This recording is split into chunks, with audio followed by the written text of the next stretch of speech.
நிறைய பெண்களுக்கு ஹார்மோனல் இம்பேலன்ஸால ஃபேஸ்ல அன்வான்ட் ஹேர்லாம் க்ரோ ஆக ஆரம்பிக்கும். அது வந்து குட்டி குட்டியா சின்ன சின்ன ஹேராவும் இருக்கும். சில பேருக்கு அதை வந்து அவங்க ரிமூவ் பண்ண ஆரம்பிக்கும் போது ரொம்ப திக்கான ஹேராவும் வளர ஆரம்பிச்சிடும். அப்படித்தான் எனக்கு வந்து இப்போ ரொம்பவே திக்கான ஹேரா வளர ஆரம்பிச்சிச்சு.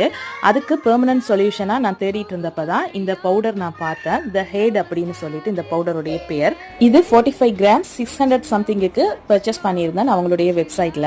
கொஞ்சமா இந்த பவுடர் எடுத்து தண்ணியில மிக்ஸ் பண்ணி எங்கெங்க அன்வான்ட் ஹேர் இருக்கோ அங்கெல்லாம் அப்ளை பண்ணிட்டு ஒரு 20 மினிட்ஸ் கழிச்சு நம்ம வாஷ் பண்ணிக்கலாம். இது இன்ஸ்டன்ட் ஹேர் ரிமூவல் கிடையாது. லாங் டைம் ப்ராசஸ்ல தான் ஹேர் ரிமூவ் பண்ணும். நான் இப்போ ஒரு 2 மந்த்ஸா யூஸ் பண்ணிட்டு இருக்கேன். ஆனா நான் ரெகுலரா, அதாவது டெய்லியுமே போடுறது கிடையாது. சில நாள்ல மறந்துடுவேன். சோ அதனால எனக்கு வந்து ரொம்ப ஸ்லோ ரிசல்ட்டா கிடைச்சிட்டு இருக்குது. இதுல நிறைய ஹெர்ப்ஸ் ஆட் பண்ணிருக்கிறதா சொல்லியிருக்காங்க. இன்னுமே எனக்கு ஃபேஸ்ல அன்வான்ட் ஹேர் இருந்துட்டே தான் இருக்குது. சோ நம்ம விடாம லாங் டைமா இதை யூஸ் பண்ணிட்டே வரும்போது மேபி வந்து இந்த ஹேர் எல்லாம் க்ரோ ஆகுறது ஸ்டாப் ஆகுறதுக்கான வாய்ப்புகள் இருக்கு.